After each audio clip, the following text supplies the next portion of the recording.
विधानसभा के सीरीज में आज बात आरा विधानसभा क्षेत्र की, जिसे भारतीय जनता पार्टी का गढ़ कहा जाता है। और उस गढ़ में आरजेडी महागठबंधन वीआईपी कैसे सलमारी करेगी, इसको लेकर भी चर्चाएं खूब हो रही है।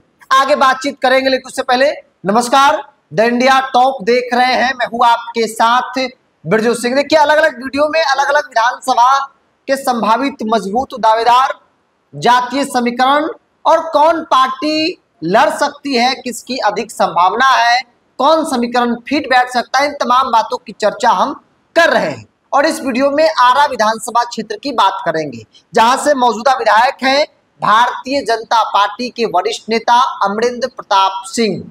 अमरिंदर प्रताप सिंह पहले विधायक रहे, 2020 में भी एनडीए के उम्मीदवार हुए और चुनाव जीत गए। देखिए, आरा वो सीट है जहां विपक्षी जो दल है, कभी आरजेडी कभी वामदल लड़ती है और कुछ कुछ वोटों से चुनाव हार जाती है। हालांकि इस सीट पर आरजेडी भी चुनाव जीती है, लेकिन इस बार क्या होगा, इस बार कौन पार्टी लड़ेगी और समीकरण क्या होगा, किस समीकरण को साधा जाएगा, इस बात की चर्चा भी राजनीतिक तौर पर खूब हो रही है।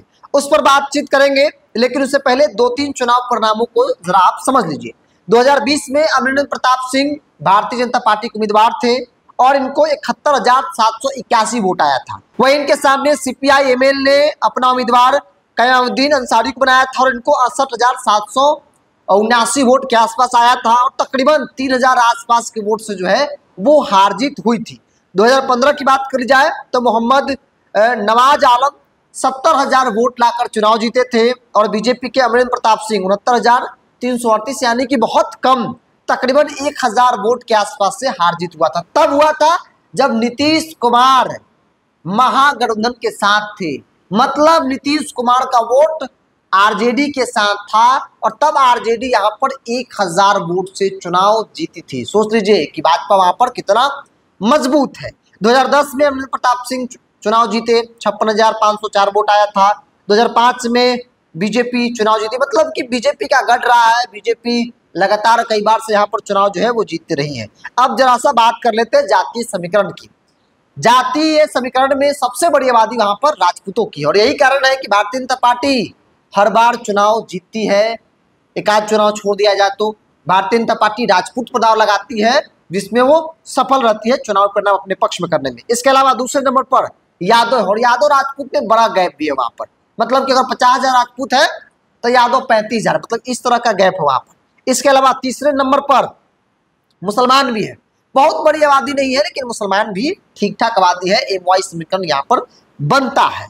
इसके अलावा चौथे नंबर पर कुर्मी है, नीतीश कुमार की जाति कुर्मी, जो 2015 में आरजेडी के साथ था।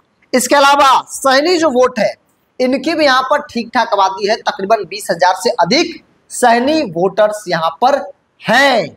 और इस बार नीतीश कुमार एनडीए में और जो पिछली बार एनडीए में थे वीआईपी मुकेश सहनी, वो इस बार महागठबंधन में हैं, मतलब कि वीआईपी है।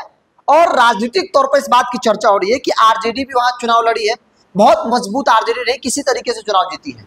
15 में नीतीश जीते तो चुनाव जीत गई 1,000 वोट से। वामदल भी चुनाव लड़ी, हार गई, तो ऐसे में वहां पर एक नया प्रयोग किया जा सकता है।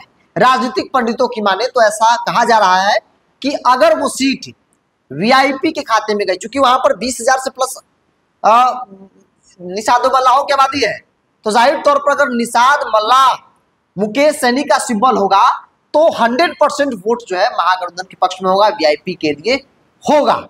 और मुकेश सहनी के सिंबल के अलावा यहाँ पर राजपूत उम्मीदवार होंगे, चूंकि राजपूतों का गढ़ रहा, राजपूत की आबादी बड़ी है, तो जाहिर तौर पर सिद्धबारी उसी वोट बैंक में करनी है। राजपूत उम्मीदवार महागठबंधन से हुए, वीआईपी पार्टी से राजपूत उम्मीदवार हुए, तो ये सीट आसानी से जीता जा सकता है, महागठबंधन के द्वारा वीआईपी पार्टी जीत सकती है।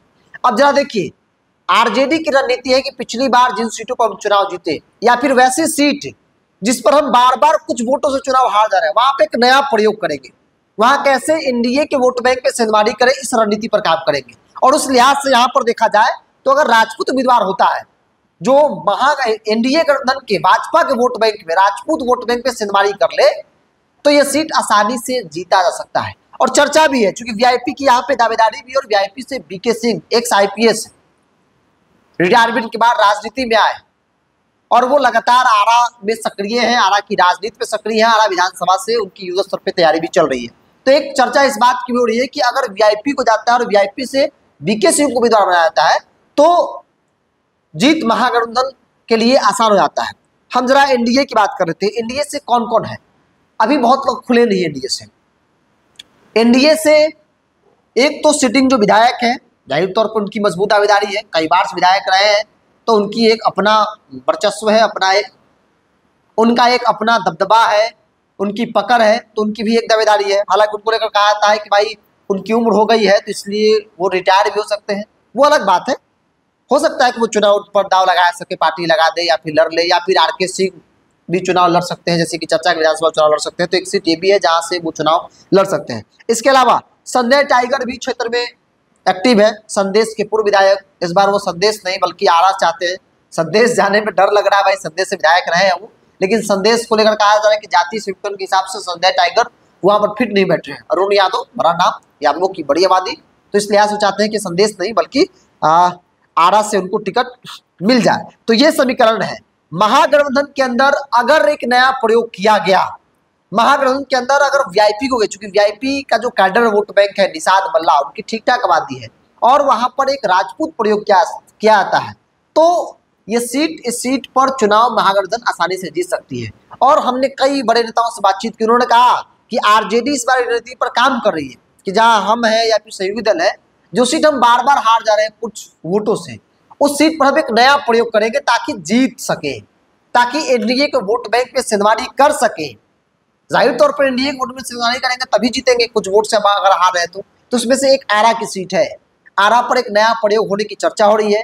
वीआईपी को सीट जा सकता है और वीआईपी से राजपूत अगर उम्मीदवार हो जाए जैसे कि चर्चा है, तो फिर भारतीय जनता पार्टी के किले में सीधी सेंधमारी आरजेडी, वीआईपी, मुकेश सहनी, तेजस्वी यादव करने में कामयाब हो जाएंगी। बहरहाल आप क्या मानते हैं? आप भी अपनी राय को कमेंट्स बॉक्स में रखिए। इस पूरी रिपोर्ट में इतना ही। बहुत बहुत धन्यवाद।